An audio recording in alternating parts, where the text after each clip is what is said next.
صفحہ نمبر 9۔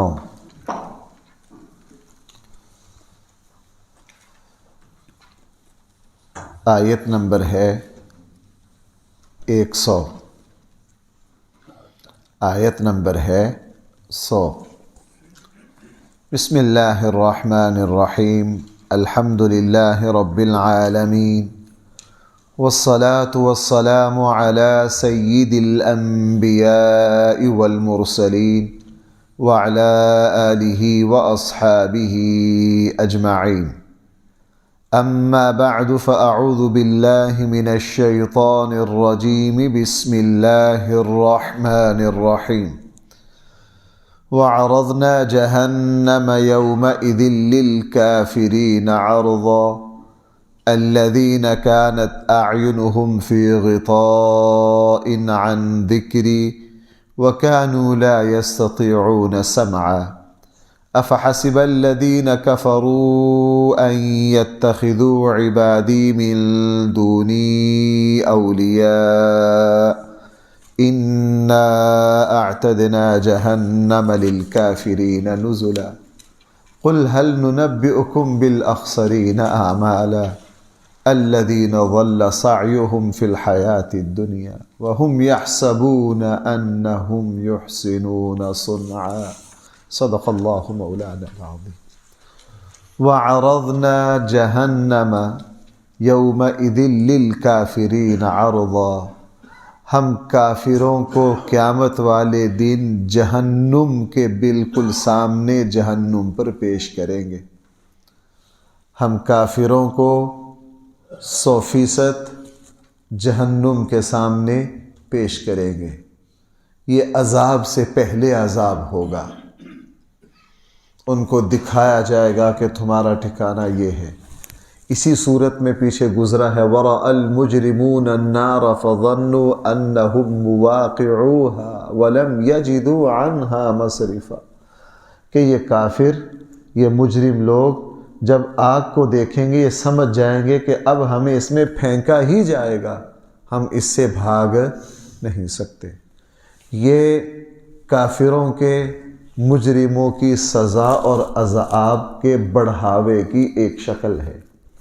اور اس کے مقابلے میں ایمان والے جو ہیں، ہمارے آقا صلی اللہ علیہ وسلم نے ارشاد فرمایا، اللہ کے نیک بندے، مومن بندے جب قبر میں جائیں گے اور حساب و کتاب کے بعد ان کو کہا جائے گا تم اطمینان سے آرام کرو، تو حدیث میں ہے کہ اللہ تعالیٰ جنت کی ایک کھڑکی کھول دیتے ہیں برزخ میں۔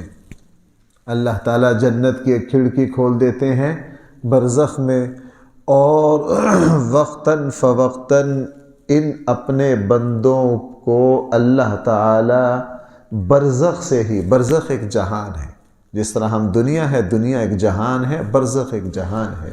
مرنے کے بعد محشر سے پہلے پہلے انسان برزخ میں ہوگا۔ ہم عالم ارواح میں تھے، وہاں سے اللہ نے یہ 4 جہان رکھے ہیں ہمارے لیے۔ ہم عالم ارواح میں تھے، روحیں پیدا نہیں ہوتی، روحیں ایک ہی مرتبہ اللہ نے سب کی پیدا کر دی۔ 1000 سال بعد بھی جس انسان نے پیدا ہونا ہے اس کی روح عالم ارواح میں ہے۔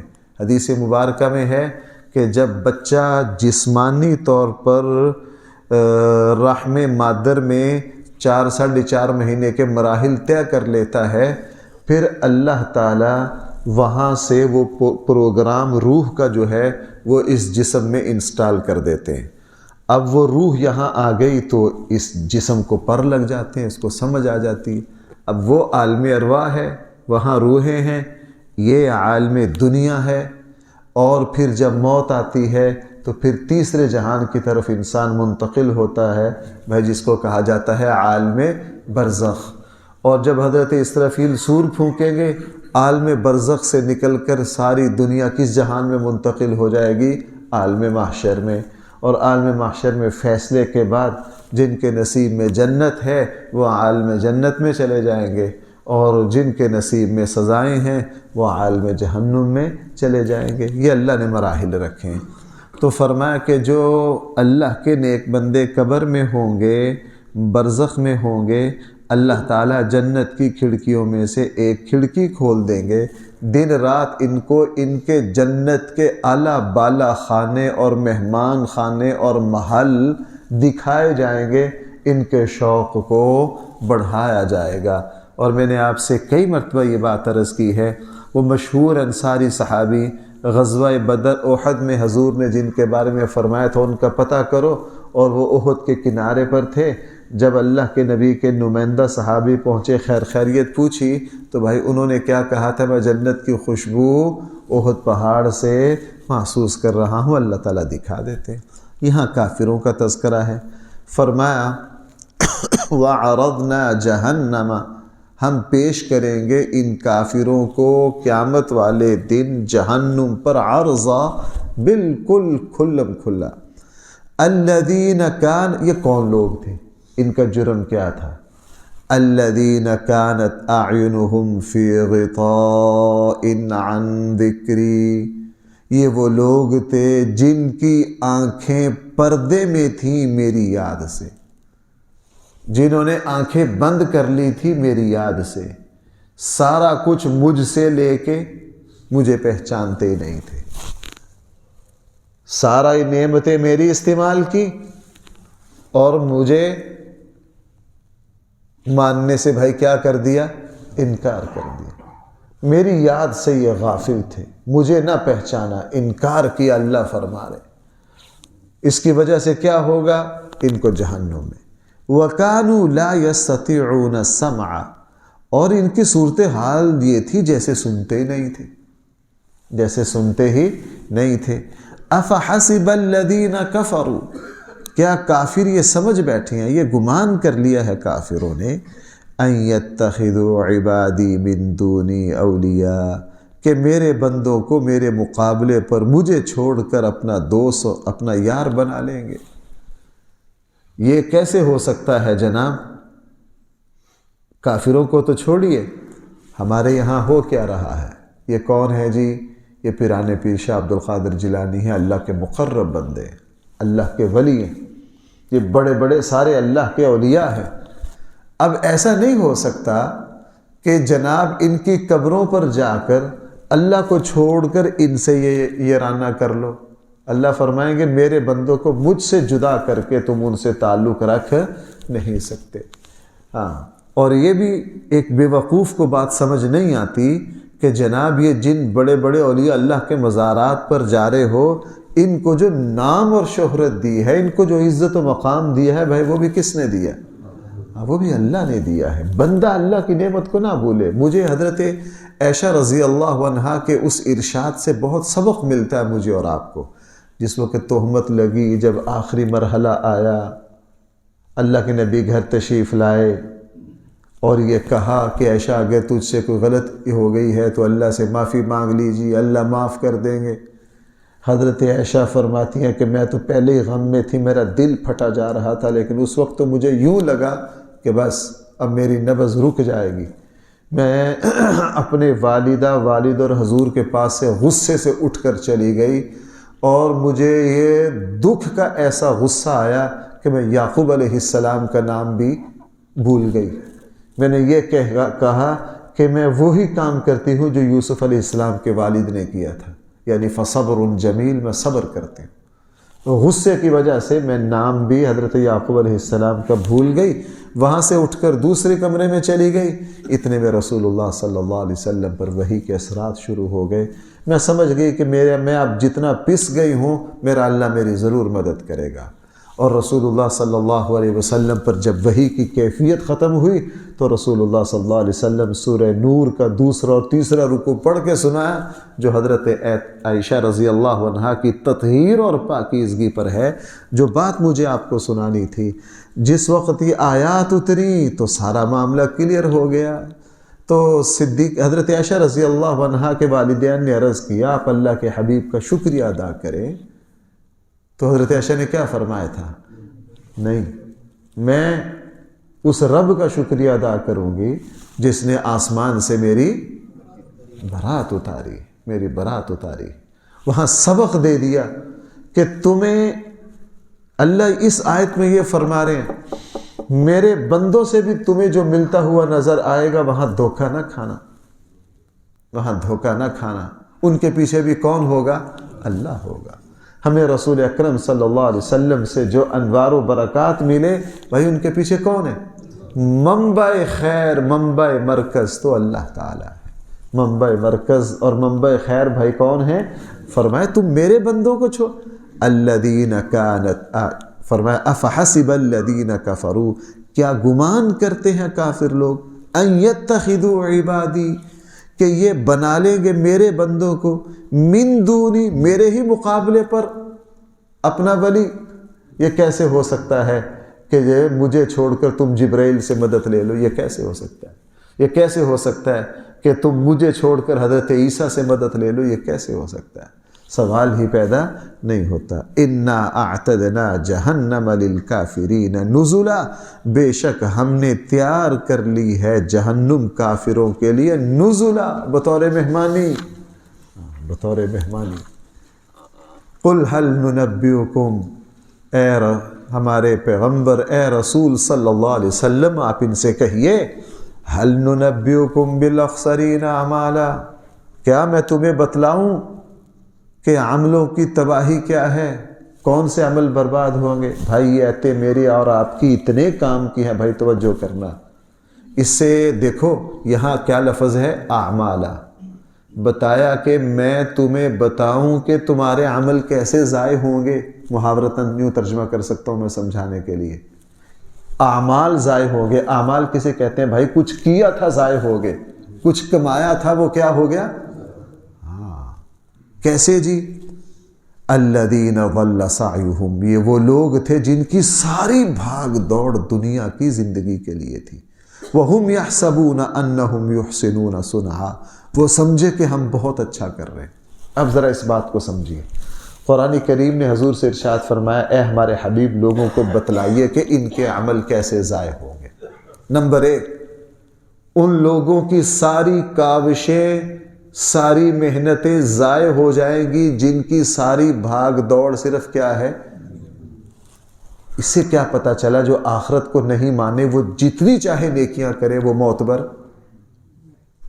ہمارے ہاں لوگوں کو یہ بات اچھے خاصے مسلمانوں کو سمجھ نہیں آتی۔ میرا ایک مرتبہ شاید 10 کا 12 میں یا کسی جگہ میرا بیان تھا، تو وہاں ایک اس طرح کی میرا موضوع نہیں تھا، کوئی ایک لفظ آ گیا بیچ میں، اوہو، انہوں نے تو میری اور خبر لی بعد میں کہ جی یہ آپ نے کیا کہہ دیا۔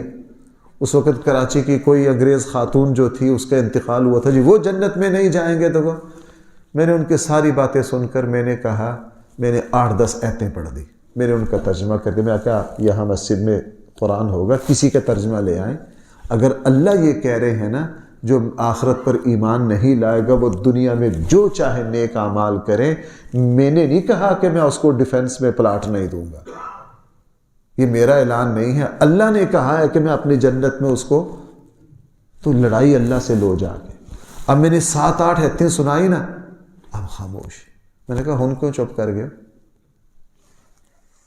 صرف غصہ میرے اوپر نکالنا تھا، اب جاؤ ہاں اللہ سے پنگا، اب کھڑے ہو کر یہاں کہو، لگ پتہ جائے گا وہ، کہو کہ میں اس خدا کو نہیں مانتا جو خدا یہ کہتا ہو کہ جی جو آخرت پر ایمان نہیں لائے گا تو میں اس کو نہیں بخشوں گا۔ میں کہا کرو ہاں اعلان، جاؤ ہاں کفر کی صف میں۔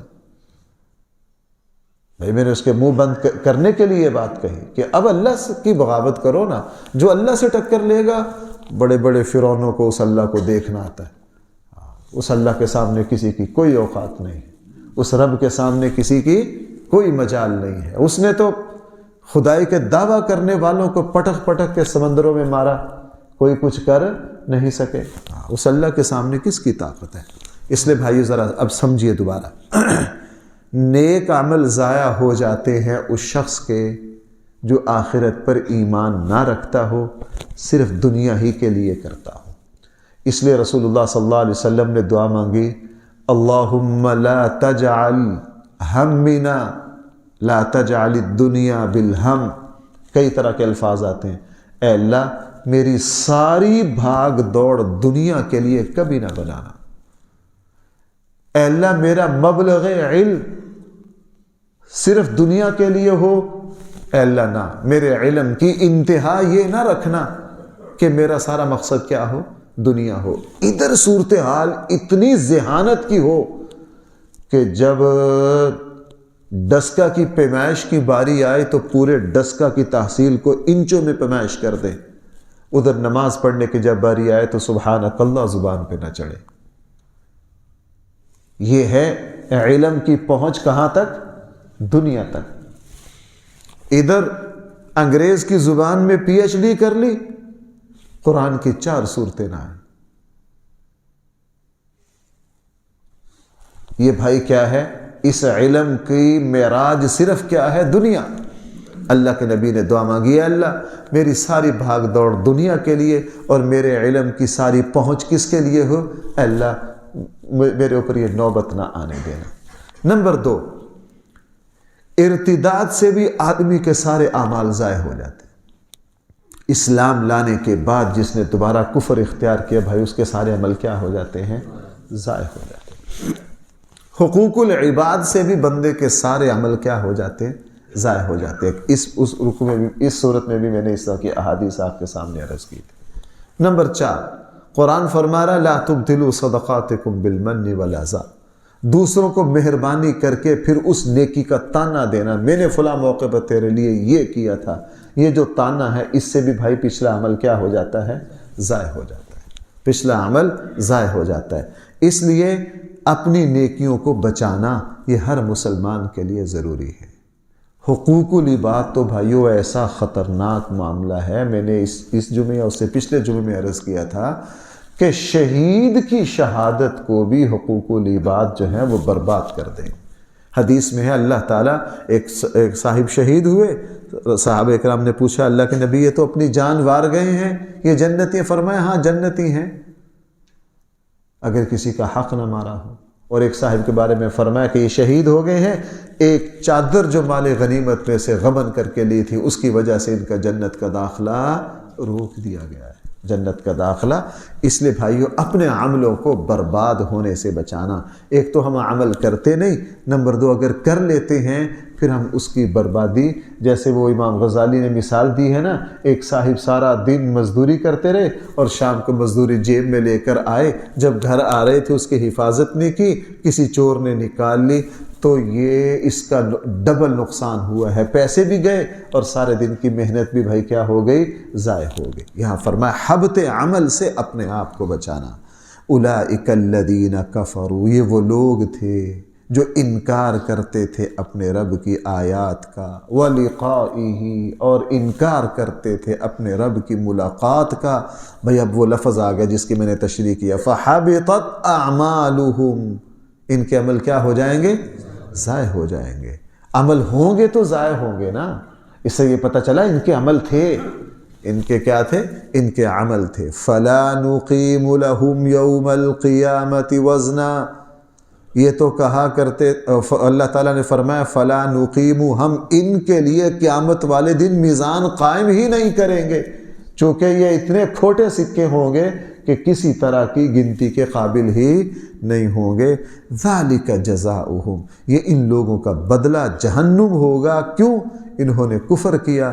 وَاتَّخَذُوا آیَاتِي وَرُسُلِي هُزُوًا، انہوں نے میرے احکام اور میرے رسولوں کی تعلیمات کو مذاق سمجھا، مذاق اڑایا۔ دین کا مذاق، اس سے بھی یہ پتہ چلا کہ دین کے مذاق اڑانے سے بھی عمل برباد ہو جاتے ہیں، عمل بھائی کیا ہو جاتے ہیں؟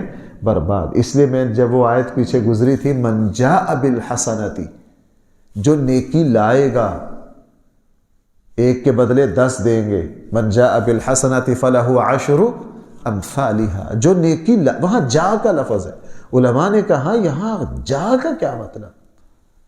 یعنی نیکی کرنے کے بعد اس کو بچائے، اس کو محفوظ کر کے یہاں لے کر آئے۔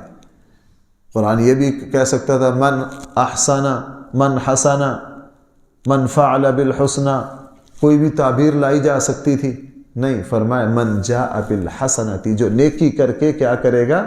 ہمارے پاس لائے گا۔ اللہ تعالی ہم سب کو صحیح فہم عطا فرمائے۔ الحمدللہ رب العالمین، والصلاة والسلام علی سید الانبیاء والمرسلین وعلی آلہ واصحابہ اجمعین۔ ربنا آتنا في الدنيا حسنة وفي الآخرة حسنة وقنا عذاب النار. صلى الله تعالى